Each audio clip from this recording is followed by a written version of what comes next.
രാഷ്ട്രീയത്തിലെ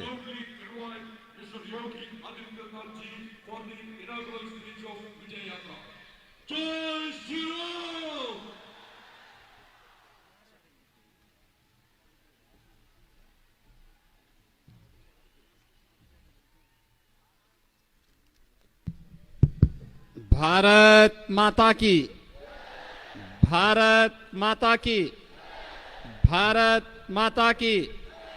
वंदे वंदे वंदे। भारतीय जनता पार्टी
बहनों,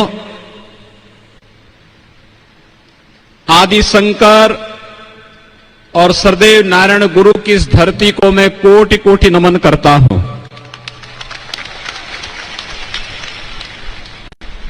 केरल की धरती पर हम सबको गौरव की अनुभूति होती है, क्योंकि पूरे भारत की एकता और अखंडता में केरल का बहुत बड़ा योगदान है। इसी धरती पर जन्मे आदि शंकर ने भारत के 4 कोनों में 4 पीठों की, धार्मिक पीठों की स्थापना करके आज से हजारों वर्ष पहले भारत की सांस्कृतिक एकता का संदेश दिया था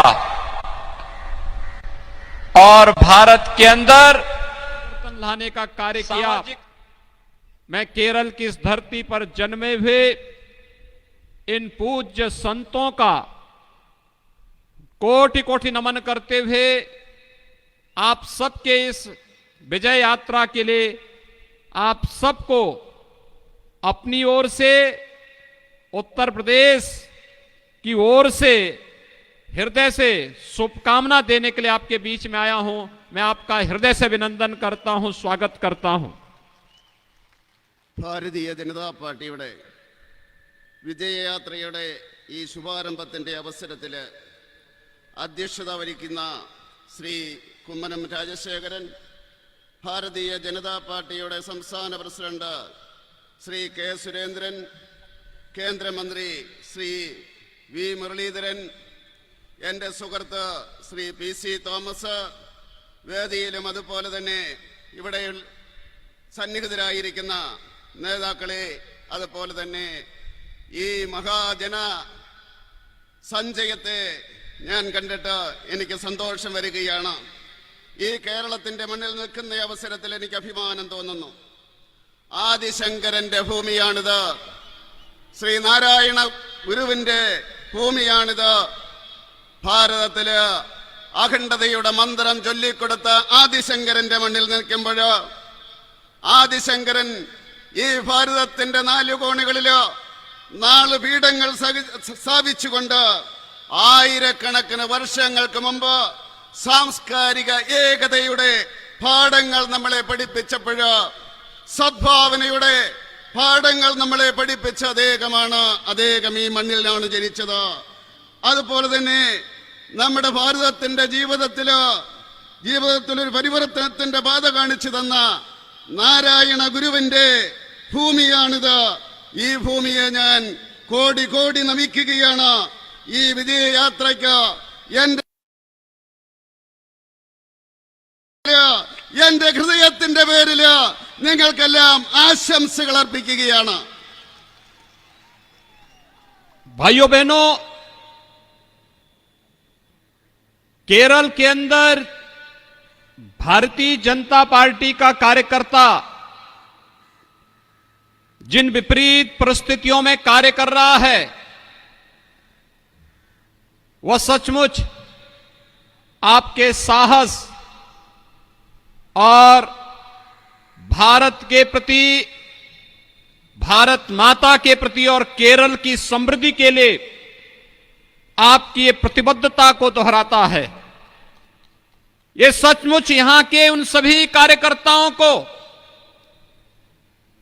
जो सीपीएम और अन्य उन तत्वों के खिलाफ मजबूती से लड़ाई लड़ते हुए मूल्यों और आदर्शों की राजनीति करने के लिए अपने आप को समर्पित किए हुए हैं, उन सभी कार्यकर्ताओं का मैं हृदय से स्वागत करता हूं, अभिनंदन करता हूं. സഹോദരി സഹോദരന്മാരെ, ഈ കേരളത്തിലെ ഭാരതീയ ജനതാ പാർട്ടിയുടെ പ്രവർത്തകര് എത്രമാത്രം വിപരീതമായിട്ടുള്ള സാഹചര്യത്തിലാണ് കഷ്ടപ്പെട്ടുകൊണ്ട് പ്രവർത്തിക്കുന്നതെന്ന് എനിക്ക് മനസ്സിലാക്കുവാൻ സാധിക്കും. ഭാരതമാതായുടെ ആത്മാഭിമാനം കാത്തു സൂക്ഷിക്കുന്നതിന് വേണ്ടി, കേരളത്തിന്റെ സമൃദ്ധിക്ക് വേണ്ടി നമ്മുടെ പ്രവർത്തകര് ഇവിടെ കഷ്ടപ്പെടുകയാണ്. അതുപോലെ തന്നെ CPM പോലെയുള്ള രാഷ്ട്രീയ കക്ഷികള് കേരളത്തിലെ ഭാരതീയ ജനതാ പാർട്ടിയുടെ പ്രവർത്തകരെ അവർ ക്രൂരമായിട്ടാണ് നേരിടുന്നത്. തത്വത്തിന്റെ അടിസ്ഥാനത്തിലെ, മൂല്യത്തിന്റെ അടിസ്ഥാന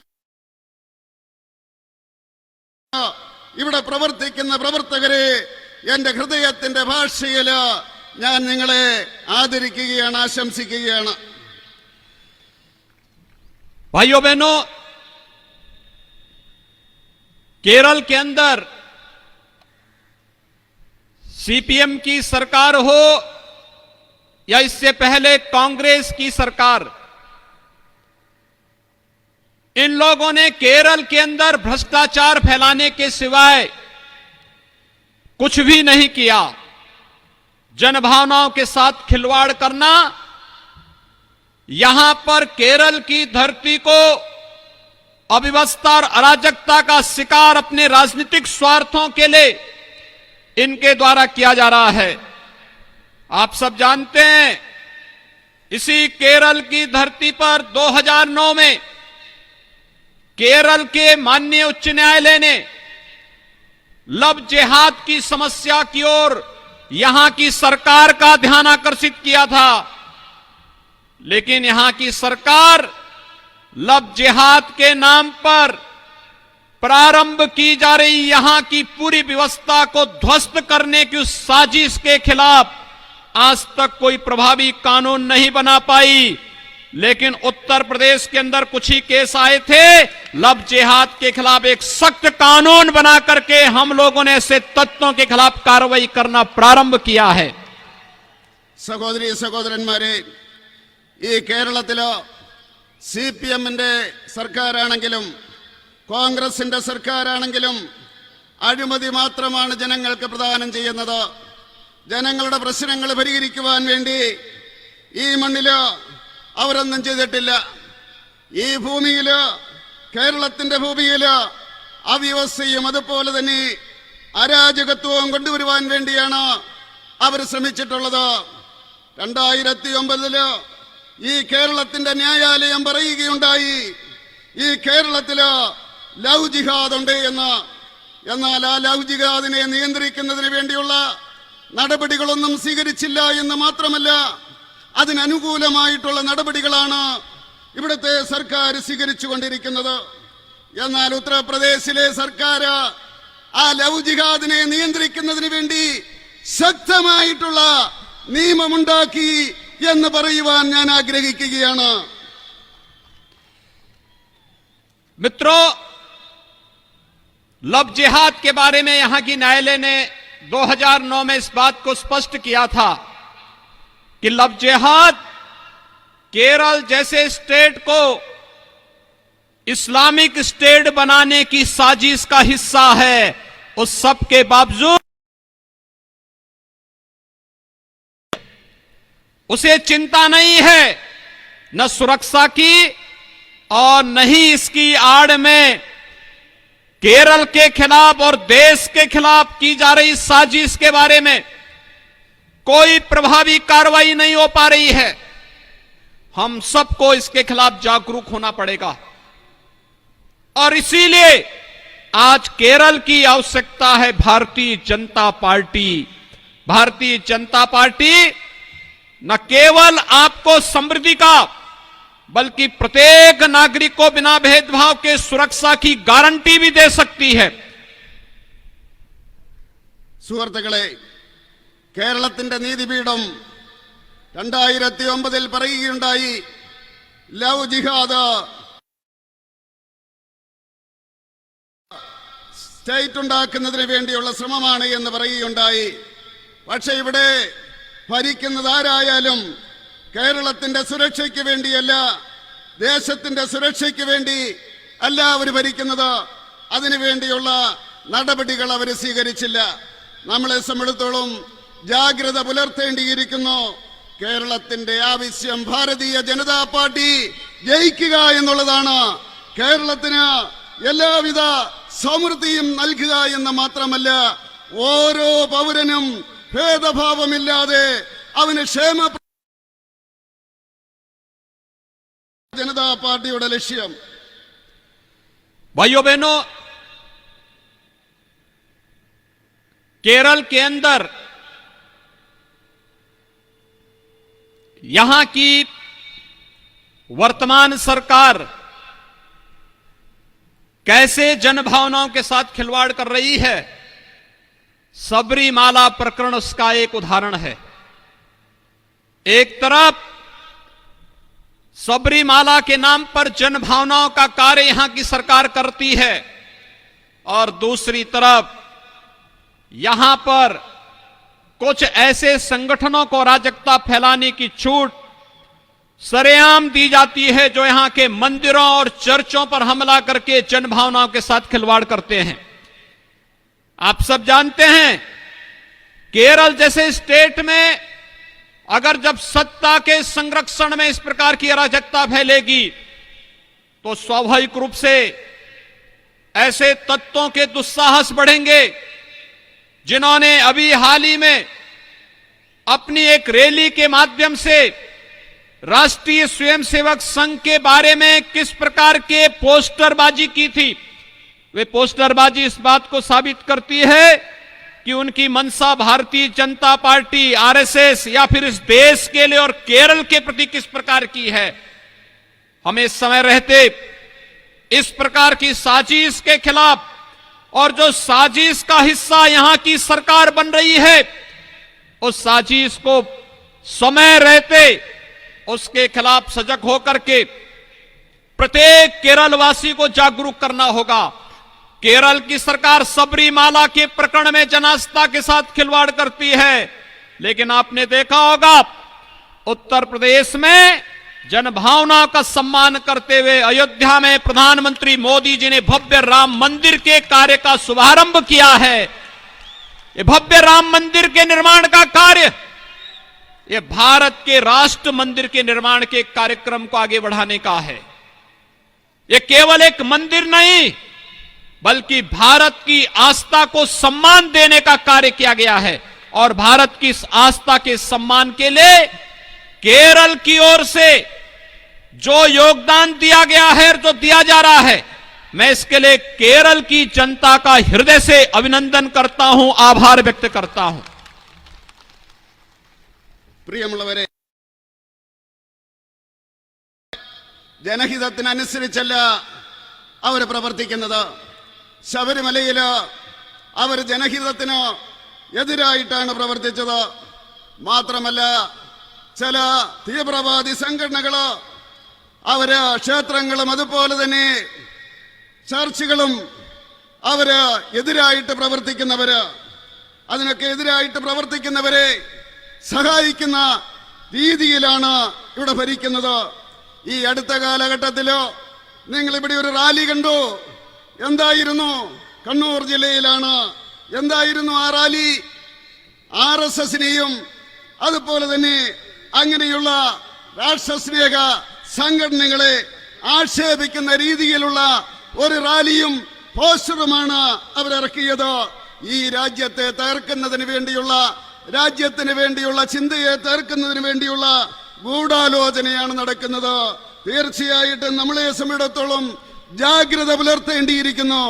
ഈ രാജ്യത്തിന് വേണ്ടി ജാഗ്രത പുലർത്തേണ്ടിയിരിക്കുന്നു. ശബരിമലയില് അവര്, ഇവിടത്തെ സർക്കാർ ജനഹിതത്തിനെതിരായിട്ട്, വിശ്വാസികളുടെ വിശ്വാസത്തിന് എതിരായിട്ടാണ് പ്രവർത്തിച്ചതെങ്കിൽ നിങ്ങൾ നോക്കൂ, ഉത്തർപ്രദേശില് മോഡിജി രാമമന്ദിരത്തിന്റെ ശിലാസ്ഥാപനം സ്ഥാപിച്ചിരിക്കുകയാണ്. രാമമന്ദിരം എന്ന് പറയുന്നത് അത് തീർച്ചയായിട്ടും രാഷ്ട്രമന്ദിരമാണ്. ഈ രാജ്യത്തിന്റെ മന്ദിരമായിട്ട് മാറിയിരിക്കുകയാണ്. അതിനുവേണ്ടി ഈ കേരളത്തിലെ ജനത നൽകുന്ന സംഭാവനയ്ക്ക്, സഹായത്തിന് ഞാൻ ഹൃദയത്തിന്റെ ഭാഷയിൽ കേരളത്തിലെ ജനങ്ങളോട് ഞാൻ നന്ദി പറയുകയാണ്. भाइयों बहनों, CPM की केरल की सरकार ने केवल यहां की जनता की भावनाओं के साथ खिलवाड़ करने का ही काम नहीं किया, बल्कि यहां भी आपस में बांटने का कार्य किया है।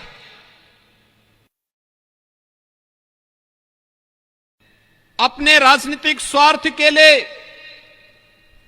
CPM की सरकार यहां पर तमाम ऐसे संगठनों को अराजकता फैलाने की खुली छूट दे रही है, जो न केवल सुरक्षा के लिए बल्कि एकता और अखंडता के लिए भी गंभीर चुनौती प्रस्तुत कर रहे हैं। दूसरी तरफ यहां पर न केवल उन्होंने मनुष्यों को आपस में बांटा है, बल्कि इस सरकार ने तो बैंकों को भी बांटने का काम किया था। हलाल नाम का एक नया बैंक खोलने की कुत्सित चेष्टा केरल के अंदर करने का प्रयास इस सरकार की विभाजनकारी मानसिकता को ही प्रदर्शित करता है। हमें विभाजन नहीं, हमें तो अपनी संस्थाओं को मजबूती के साथ आगे बढ़ाने और उसके माध्यम से प्रत्येक नागरिक के जीवन में खुशहाली लाने का कार्य करना है। आज प्रधानमंत्री मोदी जी के नेतृत्व में पूरे देश के अंदर जो अभियान चला है, सबका साथ, सबका विकास और सबका विश्वास, इस अभियान के साथ जुड़ करके प्रत्येक केरलवासी भी शासन की योजना से लाभान्वित हो सके, यह कार्य भारतीय जनता पार्टी अपने सहयोगी दलों के साथ मिलकर के करेगी। और इसे यहां के जन जन तक पहुंचाने की आवश्यकता है कि भारतीय जनता पार्टी ही, जैसे मोदी जी के देश के अंदर गरीब कल्याण की योजनाओं को, नौजवानों के लिए योजनाओं को, महिलाओं के लिए की जाने वाले तमाम प्रकार के कार्यक्रमों को लेकर के आगे बढ़ रही है, वही कार्य केरल के अंदर भी होना चाहिए।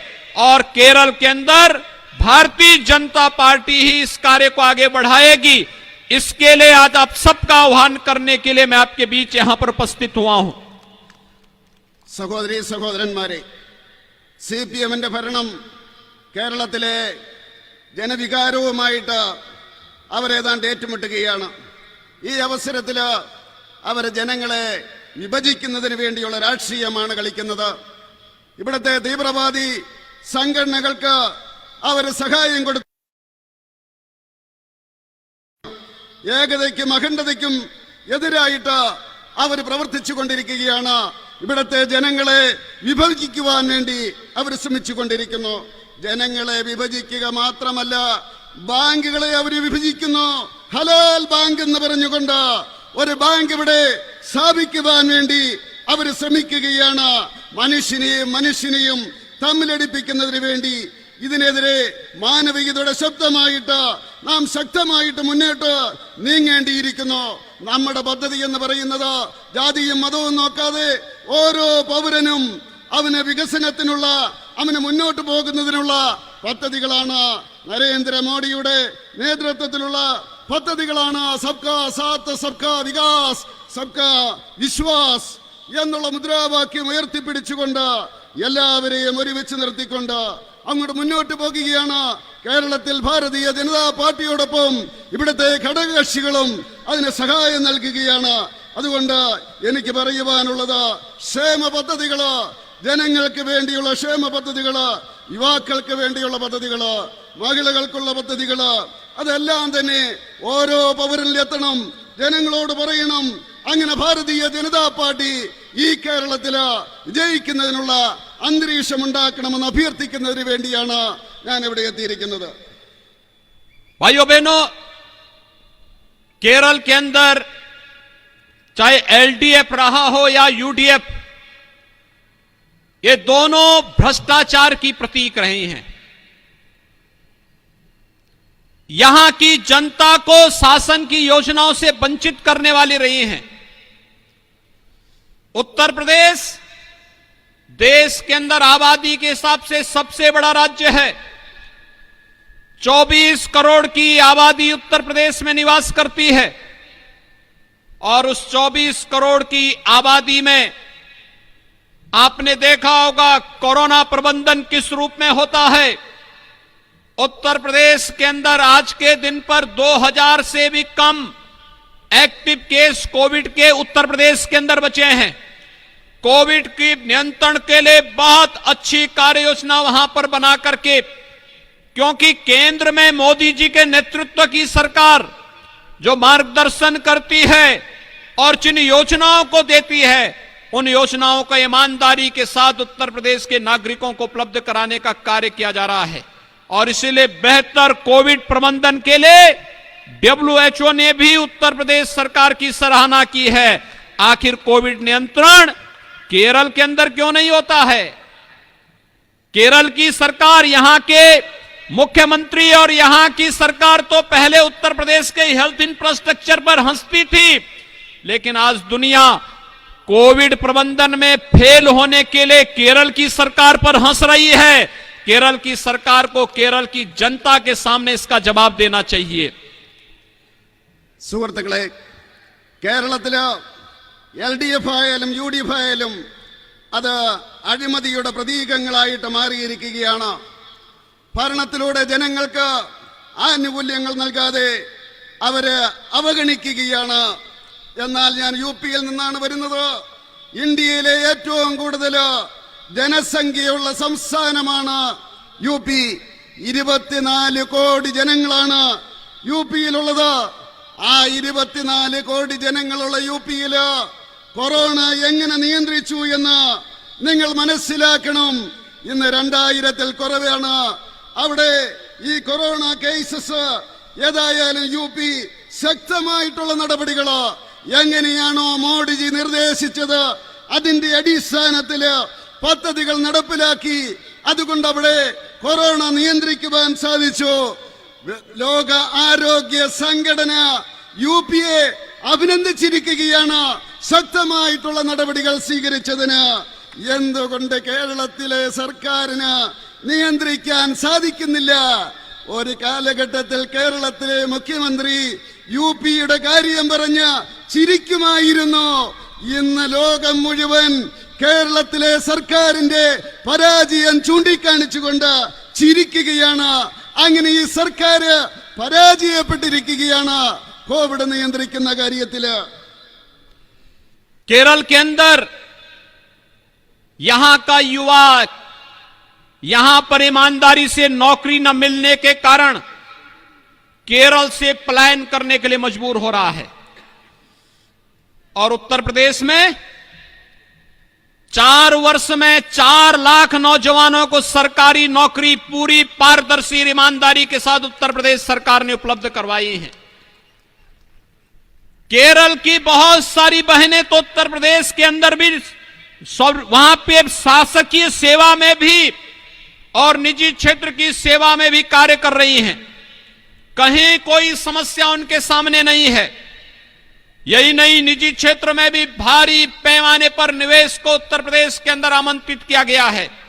और केंद्र सरकार की मदद से उत्तर प्रदेश में वर्तमान में 30 नए मेडिकल कॉलेज बनाए जा रहे हैं। 40 लाख गरीबों को एक आवास उपलब्ध कराया गया है। 1,38,00,000 से अधिक लोगों को विद्युत का कनेक्शन उपलब्ध करवाया गया है। स्वयं उनके टॉयलेट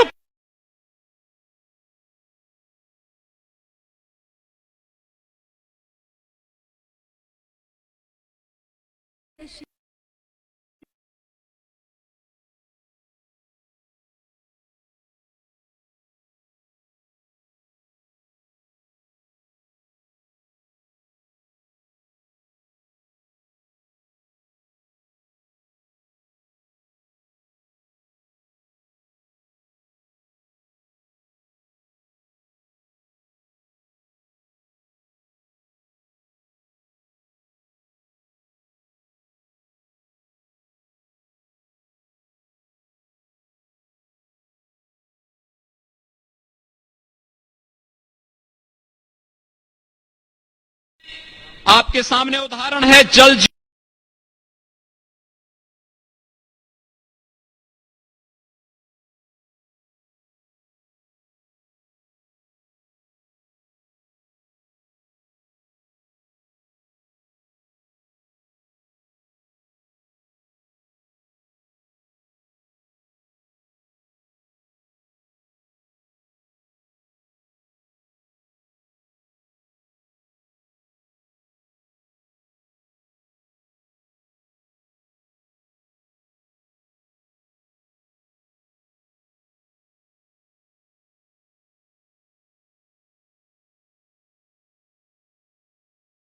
केंद्र सरकार के द्वारा, मोदी जी के द्वारा प्रत्येक नागरिक के लिए उपलब्ध कराई जाती है, तो उस योजना में भी मोदी जी और केंद्र सरकार का नाम कटवाने का प्रयास होता है। पैसा तो लेते हैं, लेकिन योजनाओं के नाम साथ प्रधानमंत्री जी और केंद्र सरकार का नाम जोड़ने में संकोच होता है।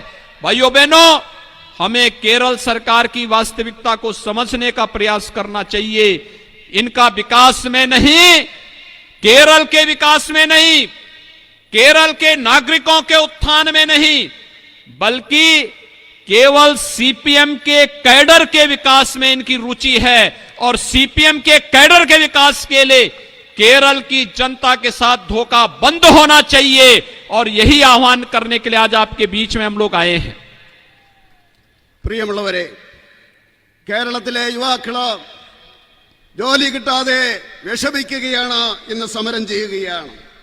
പക്ഷേ ഞാൻ പറയുവാൻ ആഗ്രഹിക്കുന്നു, യുപിയിലെ കഴിഞ്ഞ 4 വർഷം കൊണ്ട് 4 ലക്ഷം തൊഴിലില്ലാത്ത ചെറുപ്പക്കാർക്ക് ജോലി കൊടുക്കുവാൻ സാധിച്ചു. കേരളത്തിലെ അനേകം സഹോദരി സഹോദരന്മാര് യുപിയിൽ ജോലി ചെയ്യുന്നുണ്ട്.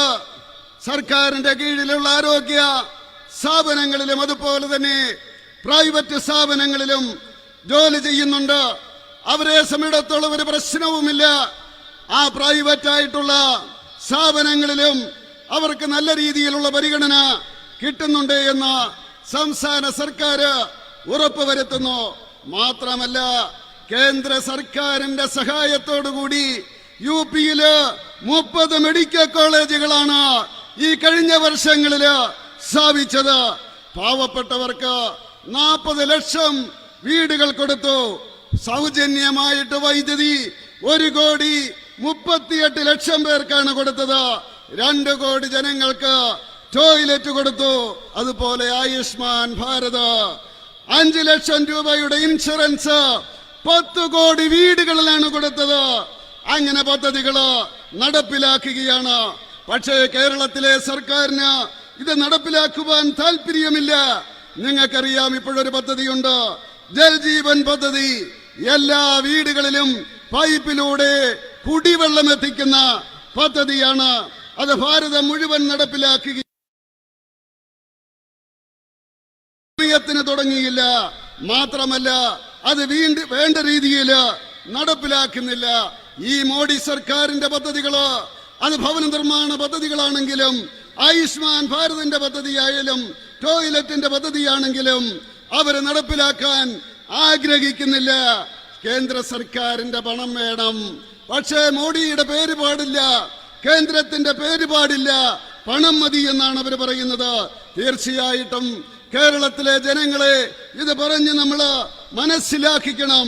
ഇവരിവിടുത്തെ സർക്കാർ കേരളത്തിന്റെ വികസനത്തിന് വേണ്ടിയല്ല, ജനങ്ങളുടെ ഉദാഹരണത്തിന് വേണ്ടിയല്ല അവർ ശ്രമിക്കുന്നത്. CPM കേഡറുകളുടെ വികാസത്തിന് വേണ്ടിയാണ്, അവരുടെ രക്ഷയ്ക്ക് വേണ്ടി മാത്രം പ്രവർത്തിക്കുന്ന ഒരു സർക്കാരാണ്. അല്ലാതെ ഭേദഭാവമില്ലാതെ BJPയുടെ സർക്കാരിനെ പോലെ ഓരോ പൗരന്മാർക്കും ക്ഷേമ പദ്ധതികൾ നടപ്പിലാക്കുന്ന സർക്കാരല്ല എന്ന് പറയുവാൻ ഞാൻ ആഗ്രഹിക്കുകയാണ്. भाइयों बहनों, शुरुआत अच्छी होती है तो अंत भी बहुत अच्छा होता है। और आज बीजेपी केरल की इस विजय यात्रा का जो शानदार शुरुआत हो रही है, शुभकामनाएं हैं कि यह यात्रा केरल के अंदर भारतीय जनता पार्टी की विजय यात्रा के साथ ही स्टेट में भारतीय जनता पार्टी बेहतरीन प्रदर्शन करते हुए सरकार बनाने की ओर अग्रसर होगी।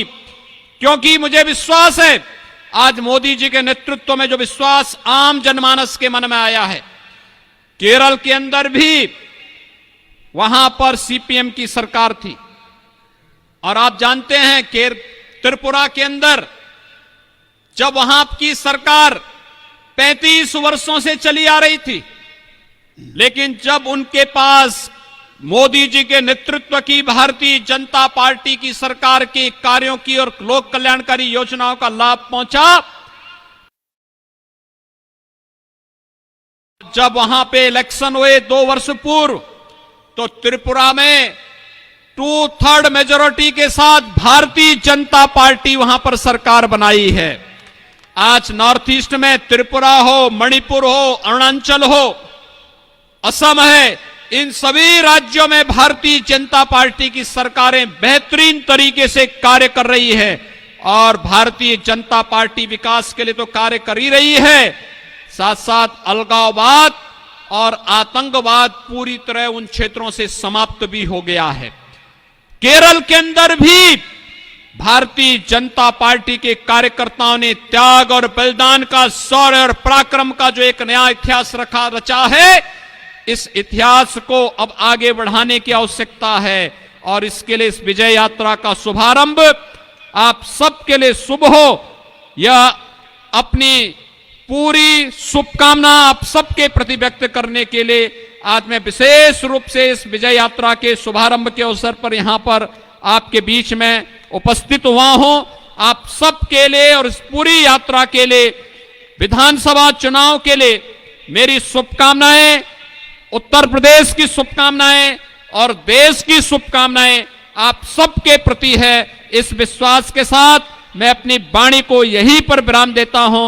धन्यवाद। जय हिंद, जय जय श्री राम। സഹോദരീ സഹോദരന്മാരെ, തുടക്കം നന്നായി കഴിഞ്ഞാൽ അന്ത്യം വരെയും നല്ലതായിരിക്കും. അതുകൊണ്ട് ഞാൻ പറയുവാൻ ആഗ്രഹിക്കുകയാണ്, തീർച്ചയായിട്ടും വിജയയാത്ര ഒരു മഹാവിജയമായിട്ട് മാറുമെന്നുള്ള കാര്യത്തിൽ എനിക്ക് യാതൊരു സംശയവുമില്ല. ഈ വിജയയാത്ര കേരളത്തില് ഭാരതീയ ജനതാ പാർട്ടിയുടെ വളർച്ചയുടെ നാന്ദിയായിട്ട് മാറട്ടെ എന്ന് ഞാൻ ആഗ്രഹിക്കുകയാണ്. തീർച്ചയായിട്ടും അങ്ങനെ ഈ ഭാരതീയ ജനതാ പാർട്ടി കേരളത്തിൽ അധികാരത്തിൽ വരുന്ന രീതിയിലേക്ക് ഈ യാത്ര മാറട്ടെ എന്ന് ഞാൻ ആശംസിക്കുന്നു. ഞാൻ പറയുവാൻ ആഗ്രഹിക്കുകയാണ്, ത്രിപുരയില് 25 വർഷ കാലഘട്ടം CPM ഭരിച്ചതാണ്. അവർ ജനങ്ങളെ അടിച്ചമർത്തുകയായിരുന്നു. മോഡിയുടെ സർക്കാർ വന്നു, ജനക്ഷേമ പദ്ധതികള് അവിടുത്തെ ജനങ്ങളെ പറഞ്ഞ് മനസ്സിലാക്കി കഴിഞ്ഞപ്പോൾ അവിടെ മാറ്റമുണ്ടായി. ത്രിപുരയിൽ ഇന്ന് 3-2 ഭൂരിപക്ഷത്തിന് ഭാരതീയ ജനതാ പാർട്ടിയാണ് ഭരിക്കുന്നത്. നമുക്കറിയാം, വടക്ക് കിഴക്കൻ സംസ്ഥാനങ്ങളില് ത്രിപുരയാണെങ്കിലും മണിപ്പൂരിലാണെങ്കിലും ആസാമിലാണെങ്കിലും എല്ലാം തന്നെ ഭാരതീയ ജനതാ പാർട്ടി അങ്ങനെ വികസനത്തിൻ്റെതായിട്ടുള്ള ഒരു വികാരം ജനങ്ങളിൽ ഉണ്ടാക്കേണ്ടിയിരിക്കുന്നു. അത് തീർച്ചയായിട്ടും ഇവരുണ്ടാക്കുവാൻ ശ്രമിക്കുന്നത് വിഭജനത്തിന്റെ വികാരമാണ്, അതുപോലെ തന്നെ ഭീകരവാദത്തിന്റെ വികാരമാണ്. അതിനെ നമ്മൾ തകർക്കേണ്ടിയിരിക്കുന്നു. എനിക്കറിയാം, കേരളത്തിലെ പ്രവർത്തകര് ത്യാഗം സഹിച്ചുകൊണ്ട്, കഷ്ടപ്പാട് സഹിച്ചുകൊണ്ട് ഇതിനെതിരെ പടപൊരുതുകയാണ് എന്ന് എനിക്കറിയാം. തീർച്ചയായിട്ടും നിങ്ങൾ മുന്നോട്ട് പോകണം എന്ന് പറയുന്നതിന് വേണ്ടിയാണ് ഞാൻ വന്നത്. നിങ്ങളുടെ ഈ പ്രവർത്തനങ്ങൾക്ക്, നിങ്ങളുടെ വിജയത്തിന് വേണ്ടി തീർച്ചയായിട്ടും ഞാൻ എൻ്റെ വ്യക്തിപരമായിട്ടുള്ള പേരില്, UP-യുടെ പേരിൽ, ഉത്തർപ്രദേശിന്റെ പേരില്, രാജ്യത്തിന്റെ പേരില് ആശംസകൾ നേരുകയാണ്. നന്ദി, നമസ്കാരം. ബഹുമാനപ്പെട്ട യോഗി ആദിത്യനാഥ് ജി, പാർട്ടി സംസ്ഥാന പ്രസിഡന്റ് ശ്രീ സുരേന്ദ്രൻ ജിക്ക് പാർട്ടി പതാക കൊടുത്തുകൊണ്ട് ഈ യാത്ര ഉദ്ഘാടനം ചെയ്യും. അതിനുശേഷം യാത്ര ചെയ്യുന്ന രഥത്തിന് മുമ്പിൽ നാളികേരം മുടച്ച് ശ്രീ സുരേന്ദ്രൻ്റെ കൂടെ യോഗി രഥത്തിൽ യാത്ര ചെയ്യും.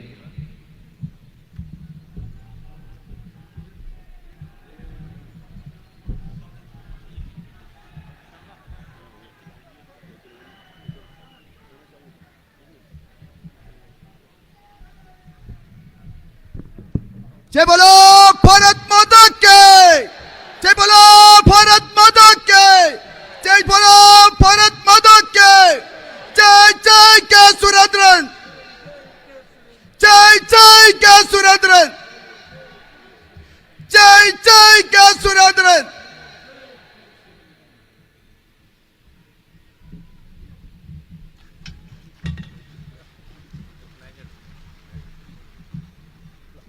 ഈ യാത്രയുടെ സമാരംഭം കുറിക്കുകയാണ്. നമ്മുടെ പാർട്ടിയുടെ സംസ്ഥാന അധ്യക്ഷനും ഈ വിജയയാത്രയുടെ നായകനുമായ ശ്രീമാൻ K. സുരേന്ദ്രൻ ഈ വിജയയാത്ര രഥത്തിൽ യോഗിജിയോടൊപ്പം സഞ്ചരിച്ച് ഈ യാത്രയുടെ സമാരംഭം കുറിക്കുകയാണ്. എല്ലാവരും അതാത് സ്ഥലത്ത് തന്നെ ഇരിക്കണം. എല്ലാവരും കൈ ഉയർത്തി പിടിച്ചുകൊണ്ട് മുദ്രാവാക്യം വിളിക്കണം.